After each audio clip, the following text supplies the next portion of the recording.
मौसम की तैयारी। तिलरी वन में ठंड दस्तक दे रही थी। सभी जानवर आने वाले कठिन मौसम के लिए तैयारी करने में लगे हुए थे। एक पेड़ पर रहने वाली चिड़िया भी उनमें से एक थी।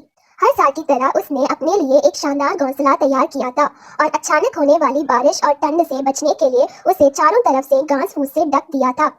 सब कुछ ठीक चल रहा था कि एक दिन अचानक ही बिजली कड़कन लगी और देखते देखते घनघोर वर्ष होने लगी।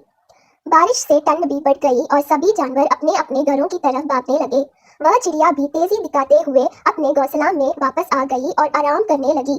उसे आए अभी कुछ ही वक्त बीता था कि एक बंदर खुद को बचाने के लिए पेड़ के नीचे आ पहुंचा।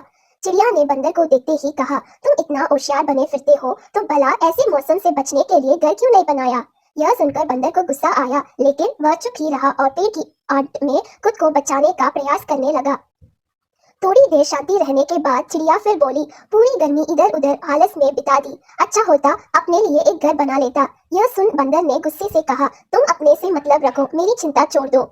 थोड़ी ही देर में हवाएं भी तेज चलने लगी और अब बारिश रुकने का नाम नहीं ले रही थी। बेचारा बंदर ठंड से कांप रहा था और खुद को ढकने की भरसक कोशिश कर रहा था, पर चिड़िया ने तो मानो उसे छेड़ने की कसम खा रखी थी। वह फिर बोली, काश कि तुमने थोड़ी अकल दिखाई होती तो आज यह हालत नहीं होती। कम से कम अब घर बनाना सीख लेना। इतना सुनते ही बंदर गुस्से से तुरंत ही पेड़ पर चढ़ने लगा और बोला, भले मैं घर बनाना नहीं जानता लेकिन मुझे तोड़ना अच्छे से आता है। और यह कहते हुए उसने चिड़िया का घोंसला तहस नहस कर दिया।